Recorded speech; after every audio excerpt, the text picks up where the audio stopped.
আসসালামু আলাইকুম প্রিয় শিক্ষার্থী বন্ধুরা, এইচএসসি 2025 এর 17 তারিখে যে পরীক্ষাটা ছিল সেটা কিন্তু স্থগিত ঘোষণা করেছে। এই যে দেখো, একটু খেয়াল করো, এখানে বাংলাদেশ আন্তঃশিক্ষা বোর্ড সমন্বয় কমিটি, দেখছো? এই যে এখানে একটু পড়লে আমরা বুঝতে পারবো। দেখো এই যে কি বলছে, এখানে বলছে যে ঢাকা শিক্ষা বোর্ডের আওতাধীন গোপালগঞ্জ জেলার আইন শৃঙ্খলা পরিস্থিতি বিবেচনায় এইচএসসি পরীক্ষার্থীদের নিরাপত্তার লক্ষ্যে আগামীকাল 17/7/2025 তারিখে সকালে অনুষ্ঠিতব্য এইচএসসি পরীক্ষা 2025 এর ভূগোল তথ্য দ্বিতীয় পত্র এই কোড অর্থাৎ এই পরীক্ষাটা স্থগিত করেছে। অর্থাৎ তোমরা সবাই জানো যে গোপালগঞ্জে কিন্তু আইন শৃঙ্খলা পরিস্থিতি কিন্তু অনেক অবনতি হয়েছে। সেখানে কিন্তু কারফিউ জারি করা হয়েছে, 144 দ্বারা জারি করা হয়েছে। রাজনৈতিক পরিস্থিতির কারণে সেখানকার অবস্থা খুবই খারাপ। এই মুহূর্তে ওই অঞ্চলের যে সকল কেন্দ্র রয়েছে এবং শিক্ষার্থী রয়েছে সেখানে কিন্তু 17 তারিখের এই পরীক্ষাটা অর্থাৎ আজকের এই পরীক্ষাটা নেওয়া কিন্তু খুবই কষ্টসাধ্য।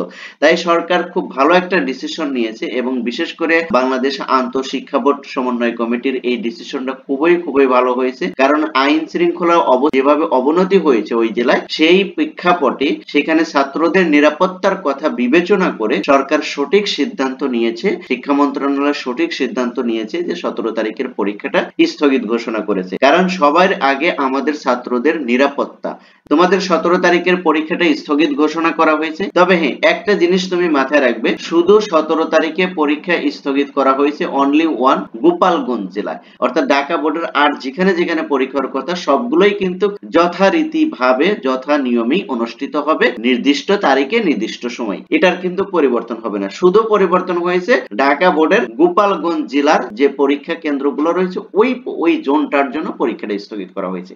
আমি আবারও বলছি, তোমরা বিভ্রান্তি হবে না, ঢাকা বোর্ডের সকল পরীক্ষা কিন্তু স্থগিত করা হয়নি। শুধুমাত্র ঢাকা বোর্ডের আওতাধীন গোপালগঞ্জ জেলার ওই গোপালগঞ্জের ভিতরে যে কয়েকটা কেন্দ্র রয়েছে ওই কেন্দ্রের পরীক্ষাগুলো স্থগিত করা হয়েছে। কারণ এটা তোমাদেরকে আগেই বলা হয়েছিল যে যদি কোথাও যদি সমস্যা হয়, বন্যার কারণে হতে পারে, প্রাকৃতিক দুর্যোগের কারণে হতে পারে, এর জন্য সারা বাংলাদেশের পরীক্ষা স্থগিত হবে না, শুধুমাত্র যেই জায়গায় সমস্যা হয়েছে ওই জায়গার পরীক্ষাটা স্থগিত হবে।